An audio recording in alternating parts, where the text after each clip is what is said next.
doing? Can you explain to our viewers what this is? It's a bulletproof vest, because I know when I get interviewed by you that, you know, people may want to shoot you and I don't want to get the bullet instead. Been practicing with that pit lane speed limiter.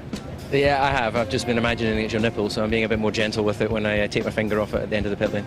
Thank you very much, David. Back to you. Yes, yeah, thanks very much indeed for that one, David. That's fantastic. Barrichello realises that at this stage in his career, this is the best chance he's going to have to win a world championship. You can just never, first of all, he doesn't know if he's going to be racing next year in Formula 1, and you just never know what the competitiveness of the various teams are going to be. He's 14 points behind, 40 points still on the table, so it is possible. But you have to look at the season as a whole, and Jenson's led since race 1.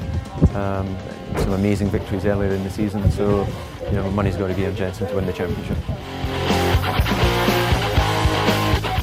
Yeah, I think so. I think that Ross and Rubens go back a long way. They work together at Ferrari.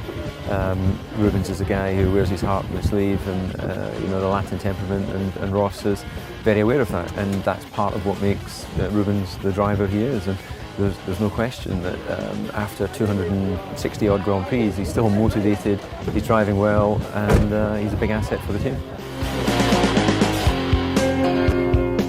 You have to let these guys live, you know, they're used to taking risks on the racetrack, and they're not going to do something off track which would really potentially harm their world championship or their battle, so I don't think there's any fear about that. He's been vindicated that there was something, you know, some sort of pressures being applied within the team that would affect his performance. You know, any elite sportsman has got to be right in his mind to get the best out of his body, and if he was under those sorts of pressures, then I'm sure it affected him. But whether he gets another opportunity with a top line team or not, we have to wait and see.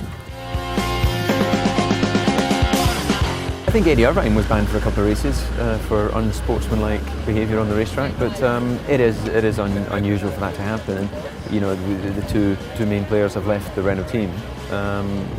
It's a big operation, a Formula 1 team, several hundred people whose jobs are at stake, and the last thing that the FIA would really want to do is put all those people out on the street. So I suspect they'll you know, leave it at the removal of Fabio Briatore as the team principal and move from there. Possibly, yeah. He's experienced. You know, he hasn't obviously realised his full potential in Formula 1 because of the circumstances. But you know, people have got to take a view. Do they think he's a potential world champion, or do they think he's, you know, a good, solid Formula 1 driver? And based on that, then you know, there's teams out there that may need his services.